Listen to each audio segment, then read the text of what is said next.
오늘 우리가 살펴볼 말씀은 에베소서 2장 가운데 20절, 21절, 22절을 주제로 해서 교회가 무엇인지에 대해서 계속해서 살펴보도록 하겠습니다. 네, 우리 초등학교 때 배우나요? 국가의 3대 필수 요소를 우리가 배우죠. 무엇입니까? 국민, 영토, 주권. 나라가 이루어지는 데 필요한 세 가지 요소가 쉽게 얘기해서 사람이 있어야 되고, 그리고 영토라는 땅이 있어야 되고, 골프장이 아닙니다. 땅이 있어야 되고, 주권, 질서와 규범이 필요하다라는 겁니다. 우리 가정도 마찬가지 아닙니까? 한 가정이 이루어지는 데는 가족 간의 구성원들이 필요하고, 또 집이라는 공간이 필요하고, 또 그 가정 안에 영적인 질서 같은 게 필요하지 않겠습니까? 마찬가지로 교회도 마찬가지입니다. 지난 시간에 우리가 교회의 필수 요소 가운데 성도에 대해서 배웠습니다. 그리고 교회가 성도만 있어서 되는 것이 아니라 예배를 드리고 기도할 수 있는 공간이 있어야 되지 않겠습니까? 공간, 교회라는 공간이 필요합니다. 그리고 하나님의 말씀이 필요하죠. 하나님의 말씀이고 영적인 질서이고 규범을 뜻하는 것입니다. 우리가 이 시대 가운데 교회를 정의하는 무브먼트 운동 가운데 에클레시아라고 하는 운동이 있습니다. 이 에클레시아가 무슨 뜻이냐면 예수님을 믿는 그리스도인들이 모여 있는 곳이 곧 교회다라는 정의가 있습니다. 하지만 우리가 더 여기서 한 걸음 더 나가야 될 것은 단순히 예수님을 믿는 성도들이 우리가 함께 있다고 교회가 이루어지는 것이 아니라 교회 안에는 예배 드릴 수 있는 사실상 물리적인 공간도 필요합니다. 요즘 교회 가운데 재정에 어떤 문제가 터지거나 또 목사님 간에 어떤 문제가 터져가지고 부정적인 시각으로 에클레시아 이렇게 얘기를 하면 그래, 건물은 필요가 없지, 어떤 목사님도 필요가 없지, 그리고 장로, 집사, 권사 이런 직분도 필요 없지 하면서 아무도 질서 같은 게 없고 성도들만 모여서 그렇게 예배하는 것도 실제로 있습니다. 하지만 우리가 반드시 기억해야 되는 것은 하나님이 제정하신 교회 가운데에서는 성도가 반드시 필요하고 물리적인 공간도 필요하고 가장 중요한 또 하나님의 말씀이라는 영적인 규범이 필요하다라는 겁니다. 그래서 우리 빌라델비아 교회 같은 경우에는 3년 전, 4년 전에 개척이 되었지 않습니까? 우리가 3년 동안 계속해서 중요하게 여기는 게 바로 교회의 기초공사입니다. 기초공사가 집을 짓는데 기초공사가 무너지면 어떻게 되겠습니까? 모든 것이 무너지지 않겠습니까? 건축을 하는 데 있어서 가장 오랜 시간 동안 중요하게 하는 공사가 바로 기반을 다지는 기초공사입니다. 예수님이 말씀해 주셨듯이 아무리 멋들어진 집이 있을지라도 태풍이 불고 바람이 불어 흔들흔들하다가 지진이 나서 그것들이 무너지면 무슨 소용이 있겠느냐 하시지 않습니까? 마찬가지로 교회도 교회가 하나님께서 창조하시고 세팅되는 가운데 가장 중요한 공사가 바로 기초공사라는 겁니다. 오늘 사도 바울은 에베소서를 통해 하나님이 만드신 교회의 기초공사가 어떻게 되는지 자세하게 설명하고 있습니다.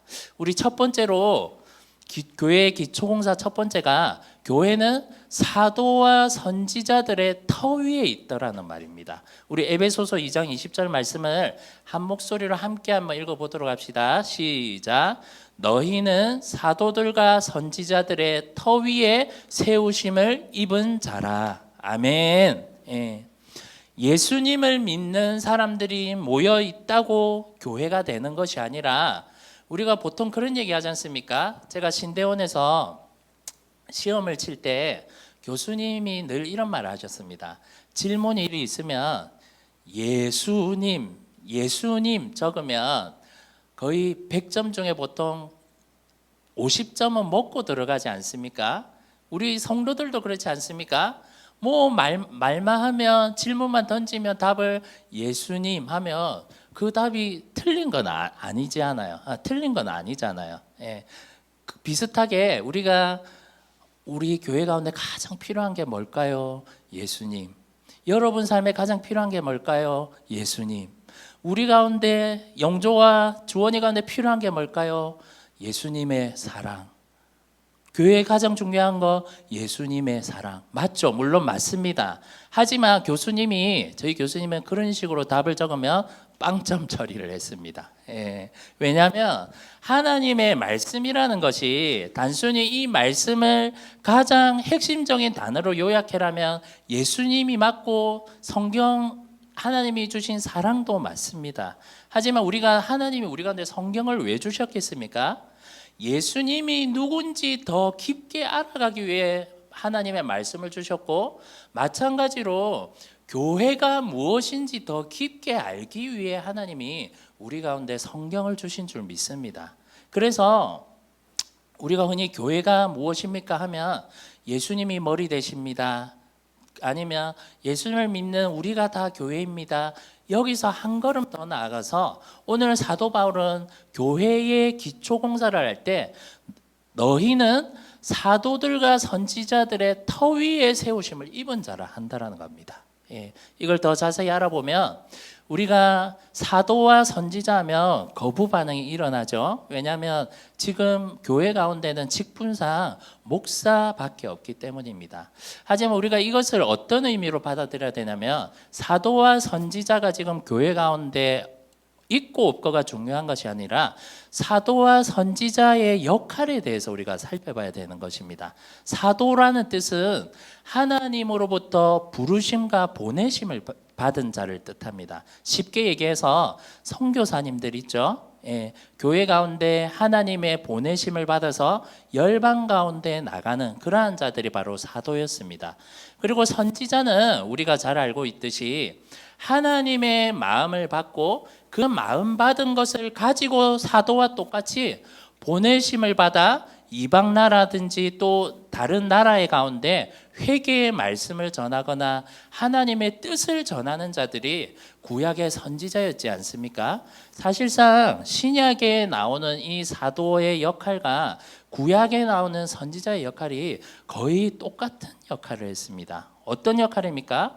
하나님의 마음을 받고 그 마음을 가지고 이방인들을 향해 하나님의 마음과 뜻과 말씀을 전하는 자들, 그것이 바로 사도와 선지자였습니다. 그래서 우리가 이것을 어떻게 살펴볼 수 있냐? 교회의 터가 무엇이냐면, 교회는 어떤 터 위에 세워진 곳이냐면 하나님의 마음을 받고 보내심을 받아서 이방인들을 향해 열방 가운데 전진하는 그 터 위에 세워진 것이 바로 교회의 터라는 사실입니다. 예, 이것을 우리는 성교적 DNA가 곧 교회의 기초 공사라는 겁니다.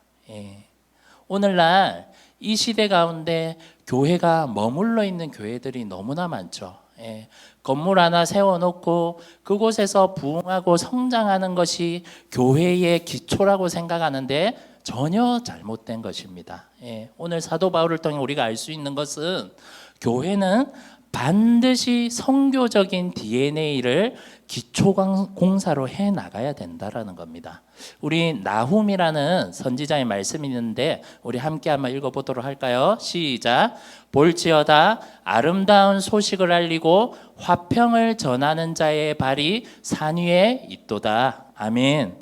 우리 에베소서 아까 공동체 성경 읽기 말씀에도 비슷한 말이 있었습니다. 이방인들 가운데 너희가 평안을 전하는 자, 멀리 가서 평안을 전하는 자, 가까이 있는 자에게 평안을 전하는 자. 어쨌든 교회의 가장 핵심적인 DNA는 움직이고 다니면서 하나님의 복음을 전하는 것이고 아버지의 뜻이라는 사실입니다. 예, 믿으십니까? 예, 크게 아멘 해주십시오. 믿으십니까?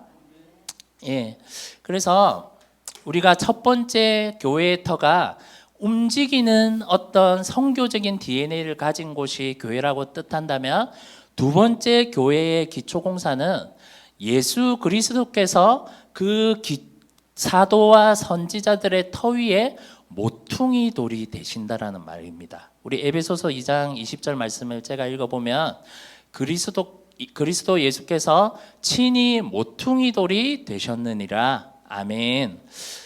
예, 성경을 보면 예수님에 대해서 반석 그리고 살아있는 돌이라는 말씀들이 나옵니다. 특별히 이사야 말씀을 보시면 기초돌이라는 말이 나오고, 또 오늘 우리가 살펴본 또 에베소서 말씀에 보면 예수님께서 교회 가운데 모퉁이 돌이 된다라고 베드로전서 그리고 에베소서 가운데 말하고 있습니다.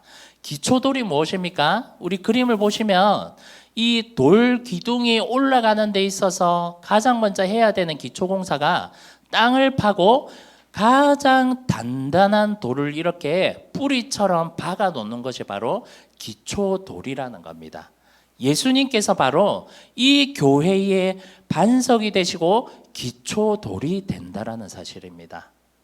우리가 무엇을 알 수 있냐면 교회의 가장 뿌리 가운데는 예수 그리스도로부터 시작이 되어야 한다는 사실입니다. 그리고 오늘 에베소서 말씀에는 모퉁이 돌이라는 게 나오죠. 모퉁이 돌은 말 그대로 가장 모퉁이에 이렇게 놓여진 돌입니다. 모퉁이 돌이 왜 이렇게 중요하냐면 가장 코너에 이렇게 코너스톤처럼 기둥이 될 수 있는 역할을 하는 게 바로 모퉁이 돌이고, 또 하나 모퉁이 돌의 역할은 이렇게 옆에 있는 벽돌과 여기 있는 벽돌을 서로 이어주는 역할을 하는 게 바로 모퉁이 돌의 역할이라는 겁니다. 우리 모퉁이 돌이 뜻하는 바가 무엇입니까? 성도와 성도를 이어주는 것은 예수님이시다라는 사실입니다. 우리 시대 가운데 교회 가운데 성도라는 사람들이 너무 중심적으로 가다 보니까 성도들끼리 교회에서 교제하고 웃고 떠들고 이런 시간들을 가지지만 모퉁이 돌이 되시는 예수님이 빠져 있을 때가 너무나 많습니다. 그냥 벽돌로만 세워 놓았을 뿐 기둥이 되고 기초돌이 되는 예수님이 빠져 있으니까 그 돌들은 조금만 충격을 가하더라도 쉽게 무너지는 것들을 우리가 살펴볼 수 있습니다. 그래서 예수님이 모퉁이 돌이 교회 가운데 되신다는 뜻은 모든 교회의 기초는 예수 그리스도로부터 시작이 되어야 된다는 것이고, 성도와 성도 간의 관계의 핵심은 결국 예수 그리스도가 답이 되어야 한다는 것입니다. 제가 예수님을 믿고 이렇게 결혼을 준비를 할 때 그런 기도를 했습니다. 예수님을 믿기 전에 누군가를 만나고 교제를 할 때는 신앙이 와르르 무너져 내리더라고요. 데이트하기 위해 또 교회 빠지고 말씀 덜 읽게 되고 맨날 노는 시간만 가졌는데, 그래서 제가 예수님을 뜨겁게 만나면서 어떤 기도를 했냐면, 내 신앙이 무너지지 않는 자매가 있다면 그것이 바로 하나님이 주신 자매라 믿겠습니다. 이런 고백을 한 적이 있습니다. 그래서 지금 제가 저희 사모를 만났는데 중요한 게 뭐냐면 사람 간의 사랑조차도 예수님이 반드시 중심에 있어야 된다는 겁니다. 우리가 사람 간의 사랑은 예수님 쏙 빠지고 생각을 할 때가 많고, 가정이든 직장이든 예수님이 쏙 빠지고 우리가 생각을 할 때가 많지 않습니까? 여러분의 가정과 직장의 가장 중심 가운데 예수 그리스도가 모퉁이 돌이 되기를 원합니다. 여러분 직장의 주인도, 여러분 사장님의 머리 위에도 우리 하나님의 주권이 있음을 믿음으로 고백하시길 바랍니다. 아무리 세상의 임금들이 우리를 핍박하고 미워한다 할지라도 우리가 예수님이 이 땅의 주인이시라는 그 믿음만 있다면 주님이 우리 가운데 역사하시는 줄 믿습니다. 우리가 그렇기 때문에 교회에 대해서 이렇게 생각할 수 있습니다. 교회는 움직이는 교회가 되어야 된다는 겁니다. 머물러 있고 그곳에 안주하고 썩고 고인물이 되는 곳이 교회가 되어서는 안 되고, 복음, 예수 그리스도의 복음을 담아내는 그 그릇이 되어야 되고, 그 그릇이 머무는 것이 아니라 열방과 이방인들을 향해 전진할 수 있는 교회가 되어야 한다라는 겁니다. 믿으시죠? 오늘 우리 빌라델비아 교회가 그 교회로 서기 위해 지금도 기도하고 예배하고 있습니다. 아까 제가 뭐만 하면 답을 예수님, 뭐만 하면 사랑하면 반은 먹고 들어간다 했는데, 사도와 선지자들의 터 위에 교회가 세워졌다는 것을 사실 신학자나 이런 목사님들이 어떤 가르침을 주시냐면, 사도와 선지자가 중요한 게 아니라 사도가 가졌던 말씀이 중요하고 선지자가 가졌던 말씀이 중요하기 때문에 말씀 위에 우리가 터를 잡아야 된다라고 가르쳐 주시는 분들이 있습니다. 하지만 이거는 에베소서 본문 말씀을 2장만 차근하게 읽어만 보셔도, 문맥만 살펴봐도 이거는 잘못된 해석이라는 걸 알 수 있습니다.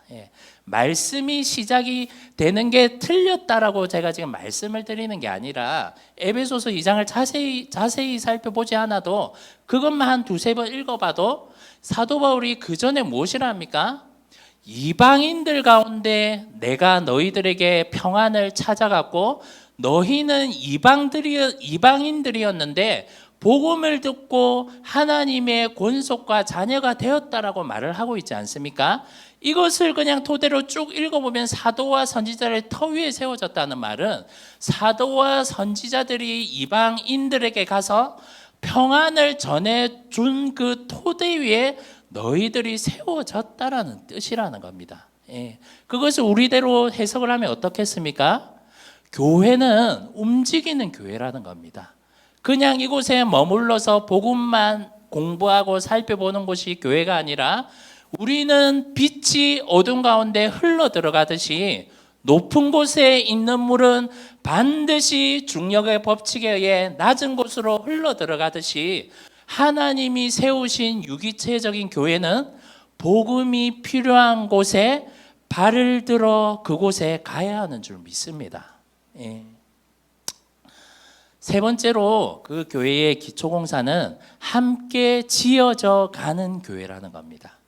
교회는 그냥 이곳에 건물 등록을 하고 성도 등록을 하고 또 말씀이 전해진다고 교회가 끝 하고 되는 것이 아니라, 지금도 교회는 자라가고 지금도 교회는 하나님의 터 위에 점점 더 건축이 되고 성장한다라는 겁니다. 언제까지? 예수님 오실 때까지. 우리 22절 말씀을 함께 읽어볼까요? 시작.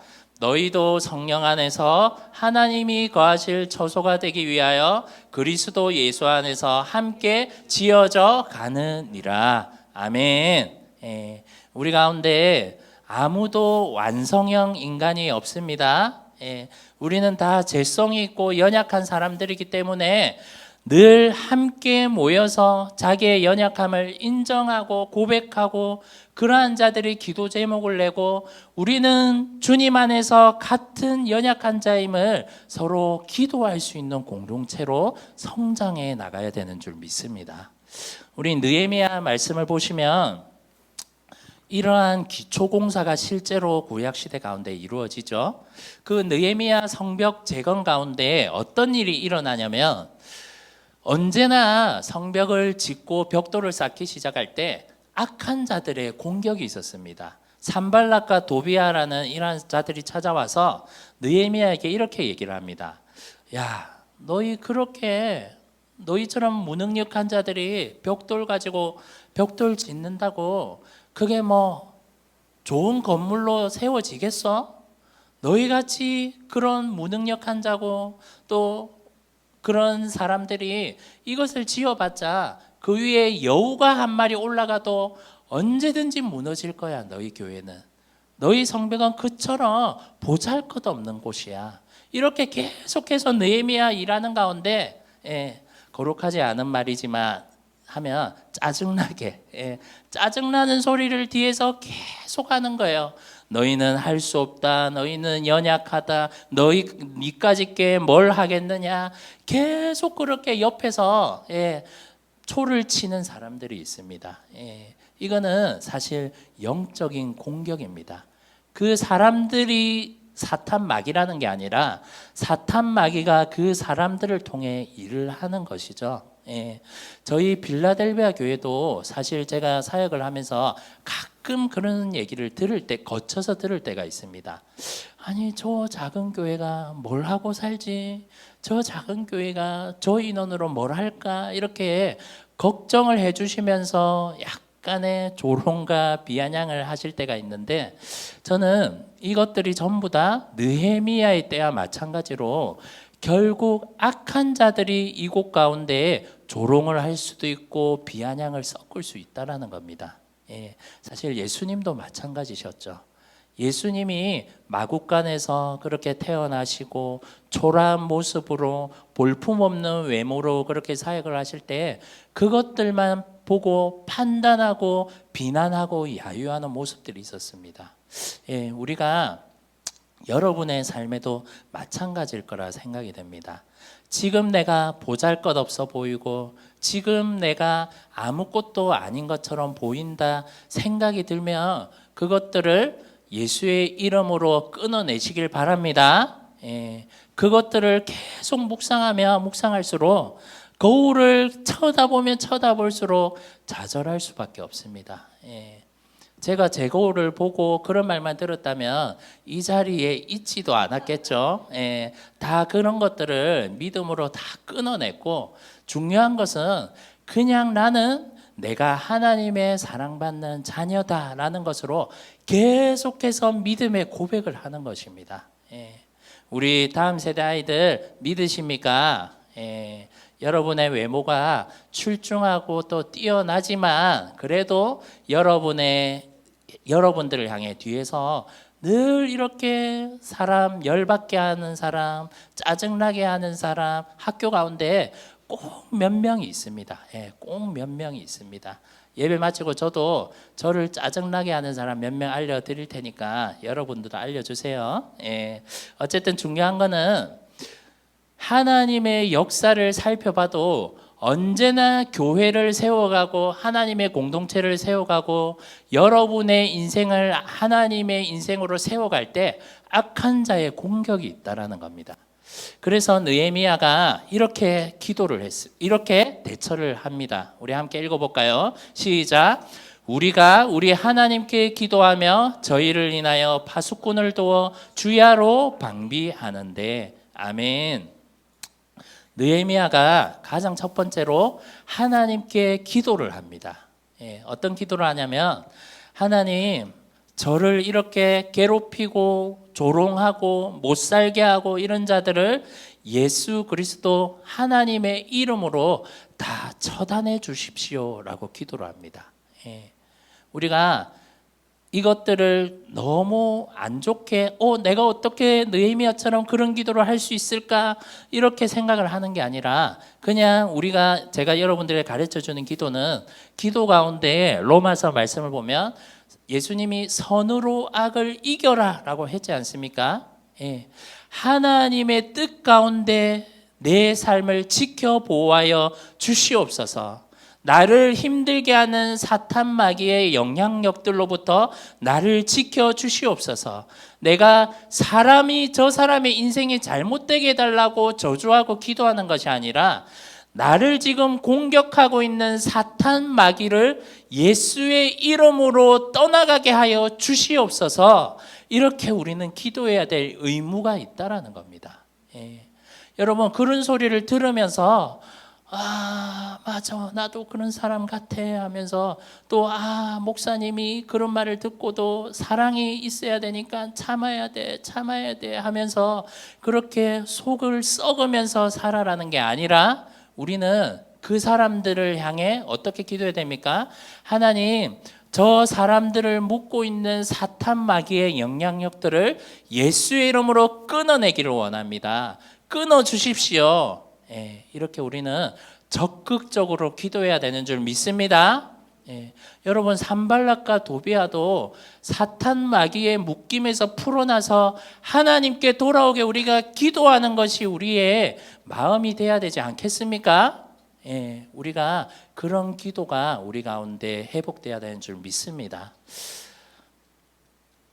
그래서 우리 가운데 필요한 것은 파수꾼의 영성입니다. 특별히 느헤미야는 하나님께 그냥 기도만 하는 것이 아니라 어떻게 대처를 하냐면 파수꾼을 둡니다.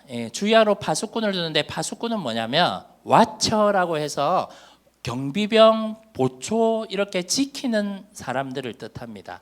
그래서 이 사람들이 벽돌을 세우고 이렇게 일을 할 때 다른 사람들은 이렇게 총이 아니죠. 칼을 들고 나쁜 놈들이 오나 안 오나 이렇게 경비를 서게 됩니다. 그리고 밤낮으로 보초를 세우고 불침번을 세워서 혹시나 악한 자들이 이곳에 또 쳐들어오지 않나라고 이렇게 주야로 경비병들을 세웁니다. 그리고 여기서 끝나는 것이 아니라 벽돌을 세우는 자는 어떻게 벽돌을 세우냐면 원래 벽돌은 어떻게 세웁니까? 이게 딱 벽돌 모양이네요. 벽돌은 두 손으로 이렇게 세워서 벽돌을 쌓아야 되는 게 기본 아닙니까? 하지만 여기서 이때부터 일꾼들은 한 손에는 칼을 들고 한 손만 가지고 벽돌을 이렇게 옮기고 나르고 쌓습니다.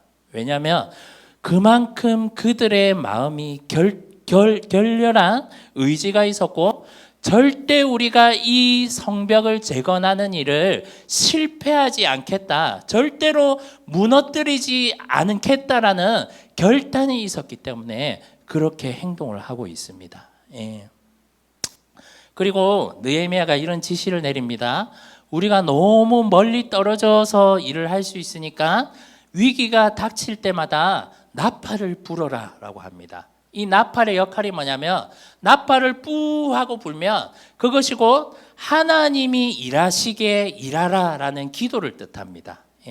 우리가 기도를 할 때 여러분의 인생의 위기 가운데 파수꾼의 영성으로 나팔을 불고 기도하기 시작할 때 여호와께서 일하신다라는 사실을 반드시 기억하시기를 바랍니다. 그냥 기도가 아닙니다. 여러분의 삶에 위기가 왔을 때 주일 예배 때도 기도할 수 있고 금요 기도회 때 새벽 기도 때 당연히 기도할 수 있습니다. 하지만 위기가 왔을 때는 우리 가운데 이러한 태도가 있어야 됩니다. 아무도 여러분 옆에 있는 친구나 가족들까지도 여러분이 위기라는 사실을 100% 인지하지 못합니다. 남들 왜 저 사람은 내 위기를 알아주지 못할까? 왜 저 사람은 내 위기를 듣고 기도해주고 공감해주지 못할까? 이렇게 우리가 탓하는 게 아니라 우리 가운데 필요한 것은 내 인생 가운데 위기가 왔다면 파수꾼의 영성을 회복해서 적극적으로 하나님께 기도하는 것이 필요합니다. 여러분 학교 가운데 생활 가운데 위기가 왔습니까? 그러면 적극적으로 하나님께 붙들고 기도하기를 바랍니다. 저도 대학생 때 위기가 올 때마다 진짜 마음이 힘들 때가 있잖아요. 그럴 때마다 그냥 걷다가 주변에 교회가 있으면 그 교회에 쓱 들어가서 잠시 앉아 있다가 잠깐 기도도 하고 나갈 때가 많습니다. 내가 그렇게 해야겠다라고 기도한 게 아니라 얼마나 마음이 힘들면 그렇게밖에 할 수 없을 만큼 위기가 올 때가 있었다라는 겁니다. 여러분의 삶에 위기가 찾아올 때마다 느헤미야 이 파수꾼의 영성을 회복하시기를 예수의 이름으로 축복합니다. 마지막으로 우리의 태도에 대해서 살펴보겠습니다. 이 그림이 뭐냐면 기드온과 300용사를 하나님께서 부를 때 수만 명의 사람의 이스라엘 민족들 군사들이 있었지만 하나님께서는 그 사람의 수가 너무 많다. 사람이 너무 많으면 오히려 하나님의 일하심이 사람들이 눈치를 못 챌 수 있으니까 인원을 300명으로 줄이라고 합니다. 그래서 기드온이 하나님이 시키신 대로 어떻게 하냐면 이렇게 개울가 연못가에 가서 사람들에게 물을 마셔보게 합니다. 근데 여기서 보면 두 가지의 사람이 있죠. 목이 너무 말라서 일단 코를 박고 물을 마시는 사람, 대부분의 사람이죠. 또 한 사람은 무릎을 이렇게 코를 박지 않고 창을 들고 주위를 살피죠. 이 사람 모습을 보면 주위를 살피면서 손으로 물을 뜨면서 이렇게 물을 경계를 하면서 마시고 있습니다. 하나님이 뽑으신 300명 가운데 이런 사람들이 바로 하나님이 택한 자라고 주님이 말씀하십니다. 우리도 어떻게 해야겠습니까? 저도 군대를 가면 아시겠지만 군인이 총을 내려놓고 화장실 갔다 오면 진짜 영창 갑니다. 총은 끝까지 붙들고 화장실도 가지고 가야 됩니다. 그리고 비상 상황에서는 군복을 벗고 잠옷 갈아입고 자면 두들겨 맞습니다. 그대로 세수도 하지 않고 군복 입은 채 전장을 맨 채 가방 맨 채 얼굴에 위장크림 바른 채 신발을 신고 총을 가슴에 품고 잠을 잡니다. 우리의 태도가 이렇게 회복이 돼야 하는 줄 믿습니다. 하나님 안에서 우리가 이 시대 가운데 얼마나 편하게 생활을 하고 우리가 사랑, 예수님의 사랑, 예수님이 널 사랑하셔 이런 말들로만 이 교회가 세워지고 있기 때문에 사실 이 가운데 다음에 저희가 자세하게 사랑에 대해서도 한번 살펴보겠지만 인본주의적인 사랑이 너무나 많이 섞여 있습니다. 중요한 것은 교회 가운데 필요한 것이 무엇이라 했습니까? 성도가 필요하고 교회 건물이 필요하고 가장 중요한 영적인 질서 그리고 사람의 태도가 필요하다라는 겁니다. 아무리 많은 성도가 있으면 뭐 하겠습니까?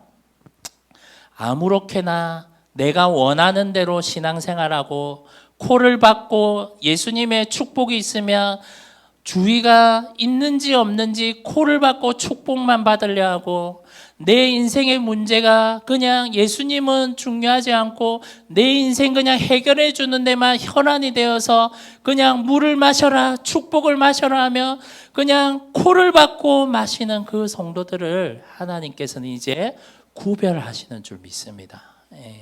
거룩하다는 것이 무엇입니까? 내가 그냥 깨끗하다는 것이 거룩하다는 것만이 아니라 구별되는 것이 거룩한 것입니다. 악으로부터 구별되는 것. 이러한 세상적인 태도로부터 구별이 되는 것. 바로 그러한 자들을 하나님이 거룩한 성도라고 말씀하고 계시다라는 겁니다.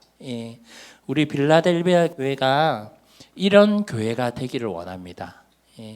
하나님의 마음을 가지고 하나님이 원하시는 곳으로 우리가 믿음으로 결단하고 달려갈 수 있는 움직일 수 있는 교회가 되는 것이고 우리의 연약함을 서로 인정하고 예수 그리스도의 모퉁이 돌 가운데 함께 자라가는 것 그것이 바로 이 시대 가운데 예수님이 기뻐하시는 교회의 모습이라 믿습니다.